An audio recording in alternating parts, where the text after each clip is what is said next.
Mr. Speaker, I rise to ask unanimous consent to speak out of order for the purpose of inquiring to the Majority Leader the schedule for next week. Without objection.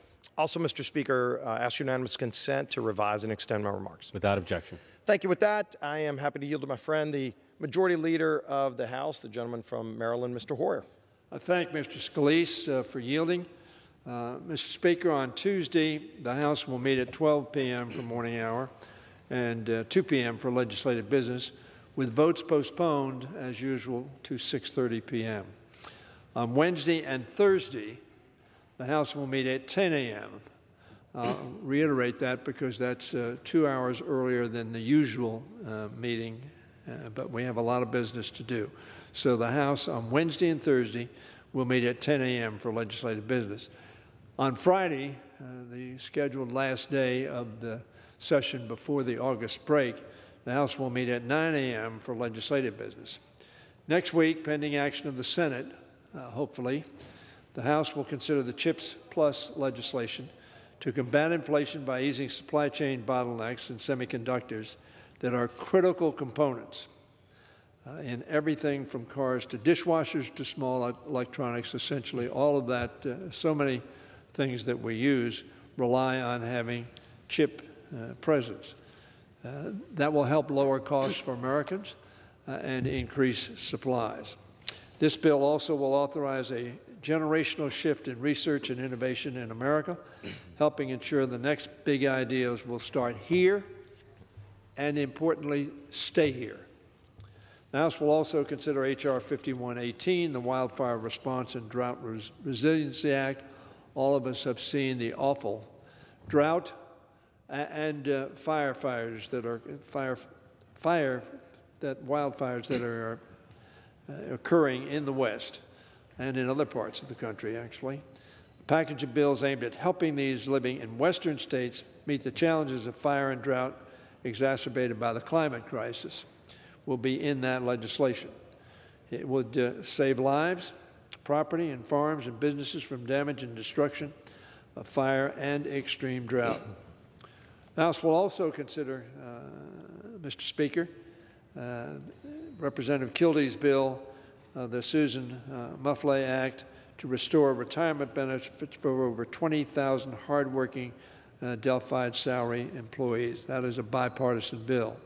We'll also consider Representative Quigley's H.R. 263, the Big Cat Public Safety Act, which would ban the private ownership of big cats and bring an end to the harmful cub petting industry in an effort to enhance the safety of our communities.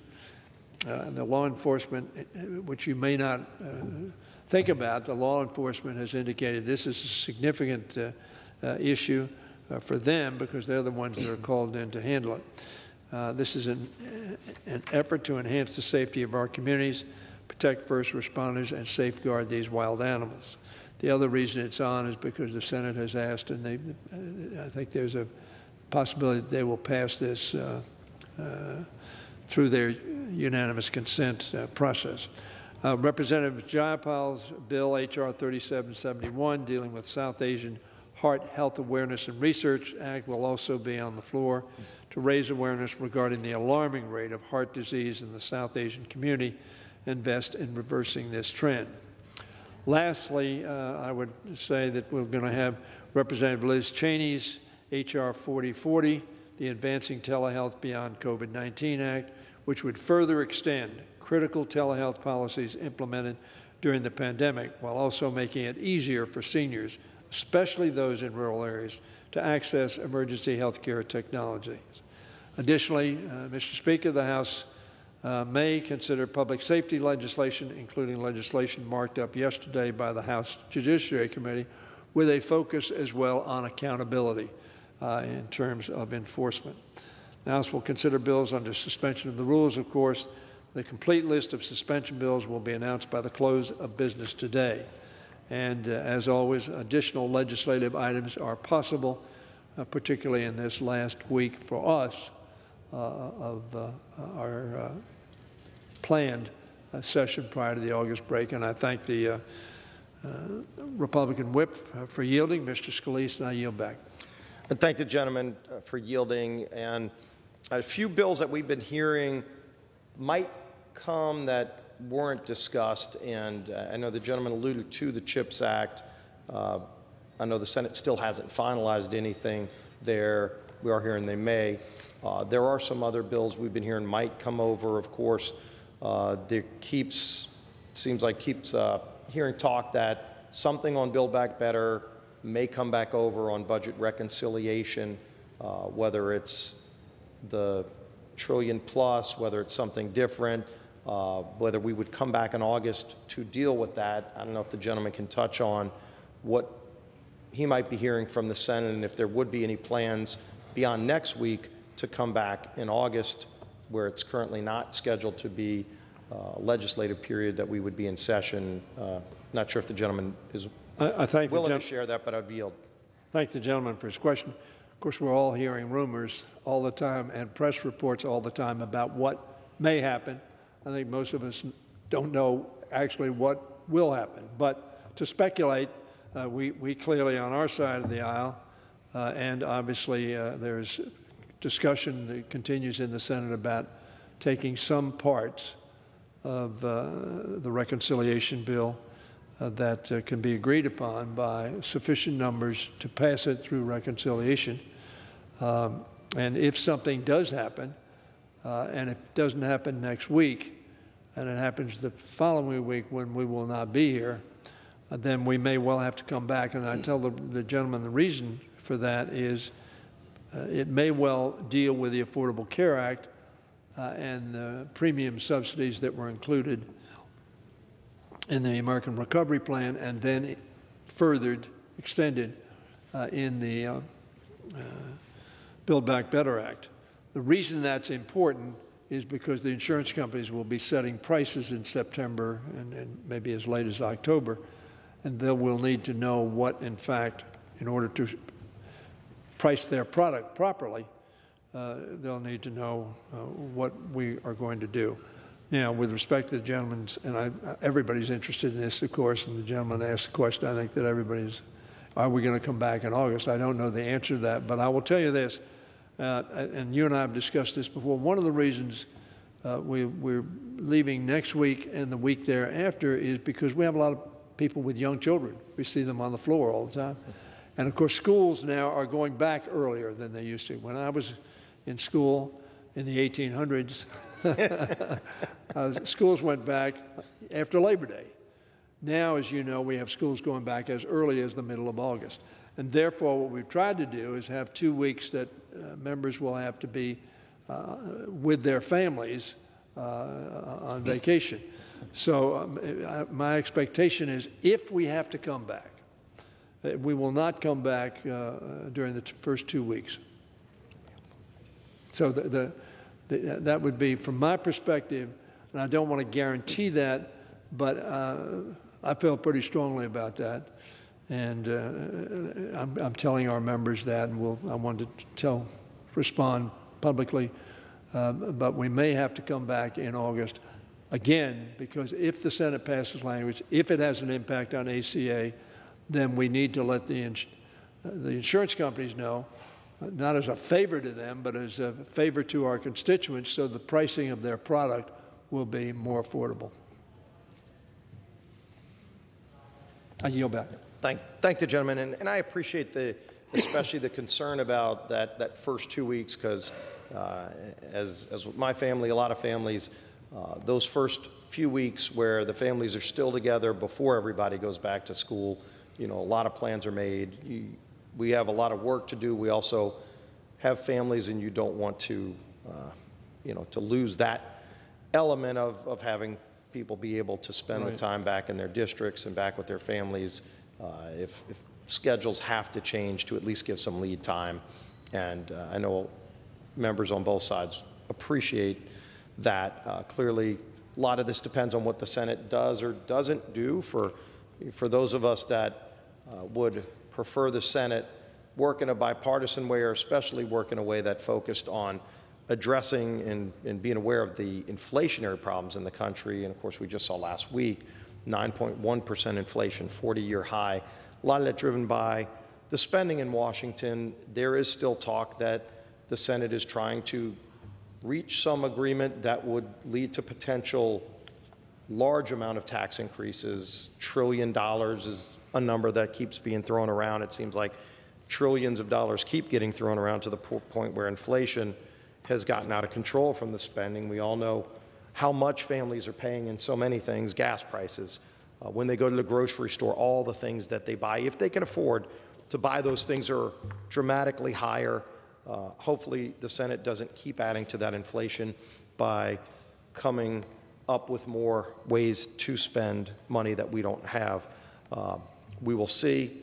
There's also talk that as part of the Obamacare subsidies, that's a whole nother conversation, that bill still needs heavy subsidies and is not affordable, but that they're talking about drug price controls that would be paired with that. And again, more a message to our friends on the other side of the chamber in the Senate, just for situational awareness. When countries do price controls, there is a cost in terms of life-saving drugs that are not available in countries where they've done price controls. And when you look at the United States, clearly a leader in innovation. We've seen it with Operation Warp Speed, where we were able to get 3 different vaccines approved in less than a year because we encourage innovation in this country. We don't penalize that innovation, but there are countries that do try to fix prices. And while it might sound populist to do it, the cost for those countries is that many life-saving drugs are not available in those countries. We all hear about Canada. Canada clearly is a country that fixes prices. France is a country that fixes prices.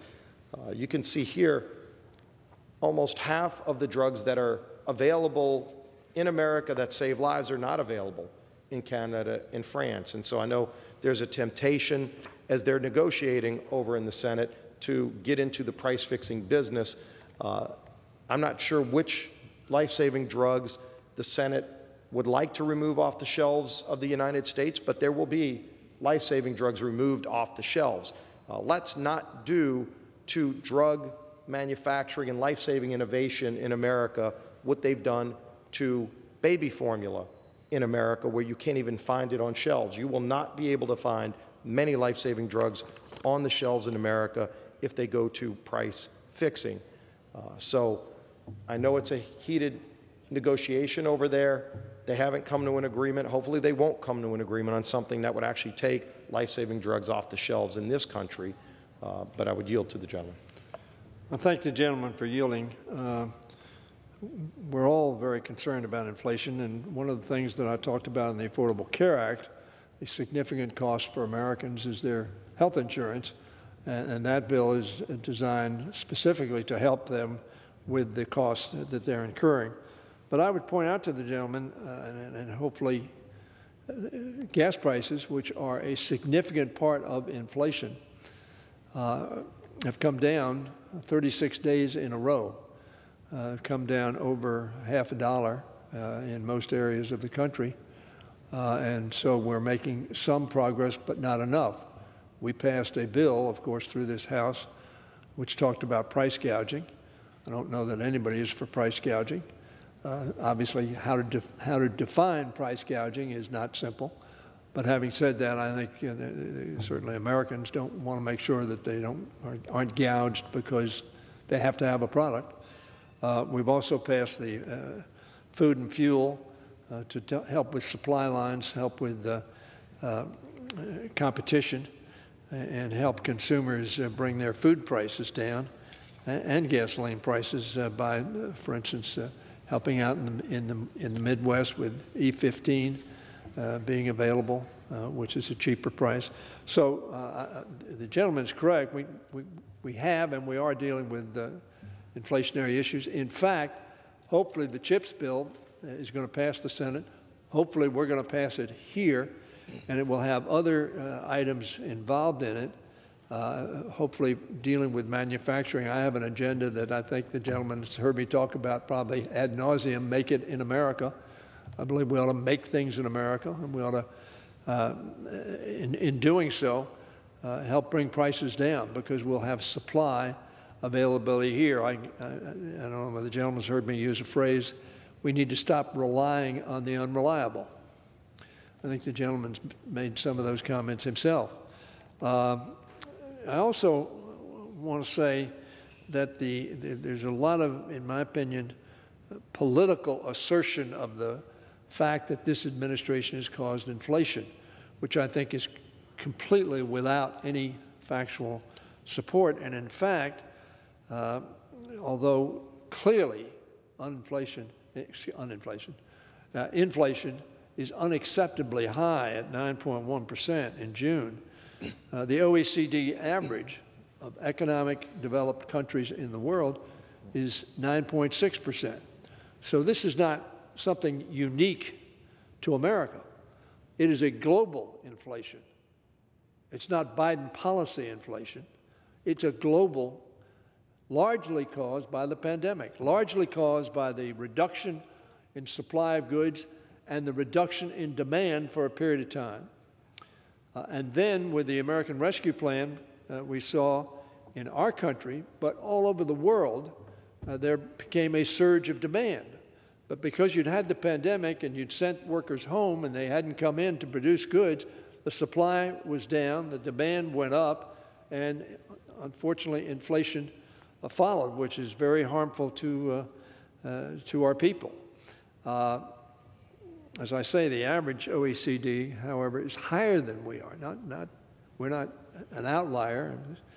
The G20 average is 8.8%, just about exactly what we are. And our closest peers, Germany, Canada, and the UK, are all around 8% inflation. So we're all in that place where inflation is causing our people a lot of pain, and we need to deal with it. The President's been trying to deal with it, and I think we've been trying to deal with it. As I said, we passed a lot of legislation. I think the CHIPS bill is going to have a really big impact. The car and the car industry and related is 1/3 of inflation.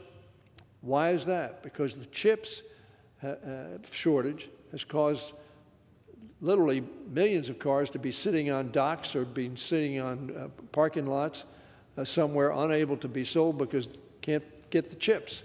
Used car prices have gone up because they're in greater demand. And again, when you have greater demand, prices go up. So I would say to my friend, you and I agree 100% that inflation needs to be dealt with. The Fed obviously is trying to do that as well, because one way you deal with inflation is to increase interest rates and try to slow down the economy. And when you slow down the economy, what you're trying to do is reduce demand to meet supply and stabilize prices. So I say to my friend, we've been doing a lot of things to try to deal with inflation. I mentioned a number of those bills that we passed. A number of them are still in the Senate. But let us hope that the gasoline prices keep coming down. Now, there's some who speculate, well, they may go back up. They're not set by us. They're set on the international market. And clearly, there is no doubt that the war has had an impact on those prices, and a significant impact on those prices. Not the only reason, because as I said in our colloquy a couple of weeks ago, the oil companies reduced by 800,000 barrels per day production. Why? Because demand was down. Why? Not for any for a bad reason. The pandemic kept people in their homes and they weren't driving, and so demand went down. So the normal reaction of the supplier was to reduce their supply, which all is to say, this president believes that inflation is one of the top problems confronting the American people and the administration, and it's going to continue to work, try to bring that down. I'm hopeful the CHIPS bill comes over soon. Senate gets that done in whatever form it comes. I hope it's more robust than less robust, and I think it'll have a positive impact on bringing down inflation. And I yield back. Thank the gentleman, and I know there's been a lot of work by members on both sides on the CHIPS Act. Mr. McCall on our side, through the China Task Force, put out a number of recommendations. CHIPS Act was one of them. Of course, one of the concerns we're seeing is that bill continues to be negotiated in the Senate. It's not being negotiated more narrowly, it's being loaded up to the point where we're hearing numbers of well over $100 billion in unpaid for new spending as part of that bill. And as we talk about inflation, any economist will tell you inflation is too much money chasing too few goods. And if we already acknowledge there are too few goods, to put another 100+ billion, maybe 150 billion, it keeps growing every day, of borrowed money. None of that, they're not prioritizing existing money. Everything we're hearing is all of it would be completely borrowed money. Next week, we're hearing the Fed's going to raise interest rates maybe up to another point. And that's without $100+ billion of additional debt being added on. And so if the Fed is telling us that the spending is leading to higher interest rates, which makes it harder for low-income families to buy their first home, for people to maybe expand a business where they can hire more people to go and meet the needs of the supply chain, they won't be able to do that if interest rates keep going up.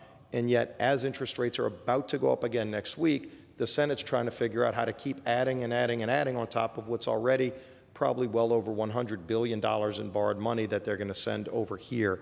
So I hope we would keep that in mind as we're also trying to address these other problems like gas prices. And I would ask the gentleman, I know we've talked about this many times, shared it with the Majority Whip last week, would ask the Majority Leader again. We've identified a number of bills that have strong support that would address the many problems we're hearing that are leading to an inability to produce energy in America. You know, we saw the President go hat in hand to Saudi Arabia last week, as I and many others predicted. We all knew that they were going to tell the President no. But I also suggested that if the President just saved the 11,000+ miles on Air Force One and stayed here and called places like Port Fourchon, Louisiana, they would say yes to producing more energy, not in Saudi Arabia where their carbon emissions are much higher, but here in the United States where nobody in the world does it better, does it cleaner, more efficiently, and that would create more jobs in our country. That would give more energy security to our country. It would allow us to lower gas prices, not just for us, but for our allies around the world. And yet, instead of working with us on these bills, the President chooses to go to foreign countries who have no interest in lowering gas prices. And so we still end up in this situation. So I don't know if there's an opportunity to get any or all of these bills brought up where we could actually come to an agreement on some things that would move the needle and help families in America lower gas prices. Today, we're still over double what the price of gasoline was before President Biden took office. And so wherever the price moves up or down, when families are paying over $150 to fill up their car, it is taking a huge hit out of low and middle income families' budgets, and that is one of the driving factors behind a sluggish economy. I don't know if the gentleman wants to make an announcement of some of these bills coming to the floor. I would welcome that, but I would yield. And it would surprise him. Mr. Speaker, we've had this discussion for over a month now about these bills, but also every time we have it, there is the plea that we produce. And if we'd only produce. And I bring this statistic up. It's the only one, as the gentleman knows, as a result of our going back and forth, I prepared a paper here as to what, in fact, I haven't prepared it, my staff has prepared it, and they've done an excellent job, as to what actually is the fact. And one fact, U.S. rig count, that's what drills for oil, is at current levels of 733. That is up 272 from 1 year ago. That's a 59% increase from a year ago. So that there is no doubt that we are producing more. Now, as a practical matter, those of us who believe in the private sector and the capital system understand that the reason production goes up because demand goes up.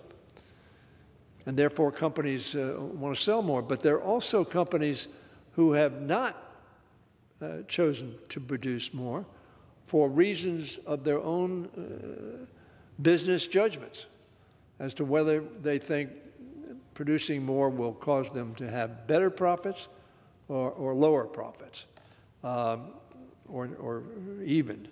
So this administration has presided over greater production in their first year than was true in the first 3 years individually. I mean, each year, 17, 18, and 19. Then each one of those 3 years under the Trump administration. So we're producing oil, and we're producing product, and we're going to continue to do that. And I could, statistic after statistic, how many applications have been approved, how many are approved and ready to go and not being used. But rather than just rehash that, I will simply say, back to the issue of the gas prices. Gas prices are lower today in real terms than they were at the end of the Bush administration in 2008. I pause for emphasis. In real dollars, the cost of gasoline at the pump at the end of 2008 was higher than it is today, and it is way too high today. I remember I was out in Virginia, a rural area, and I saw gas for $4.36. Now, at home it had been almost $4.95, and that was an extraordinary decrease. And I said, boy, look at that. And then I caught myself, because it is still a burden on our consumers, middle-class working families, when, as the Whip says, they confront a price of 2 or 3 times what they were used to filling up their car. So we need to continue to work on that, and I disagree with the Whip in the sense, Mr. Speaker, that I think the President's visit overseas, there was some controversy to it. I get that. I think it was very positive vis-a-vis our close ally, Israel. Israel said it was a very productive visit, and I'm glad the President did that. I also think that it gave additional stability, indicating that this President, although we're focused like a laser on Ukraine and we're focused like a laser on the Far East, we are still focused on the Middle East and trying to make that region of the world a stable region of the world. So I will yield back to my friend. Thank the gentleman, and clearly this debate will continue. It would be great if we were debating these bills next week. So I stand to be surprised, and happily surprised, if the announcement comes out over the weekend that some or all of these bills will be brought to the floor. I would give the gentleman a prediction that if the House were to take up and pass these bills, that we would see a dramatic reduction in the price of gasoline. So I'll leave that out there for the gentleman to consider as one more reason why these would be good debates to have, where we could talk together in support of good policy. And we're both blessed with good staff that help us identify really good pieces of legislation that we could bring to address these big, big problems that families are facing. And unless the gentleman has anything else, with that, Mr. Speaker, I am happy to yield back the balance of my time.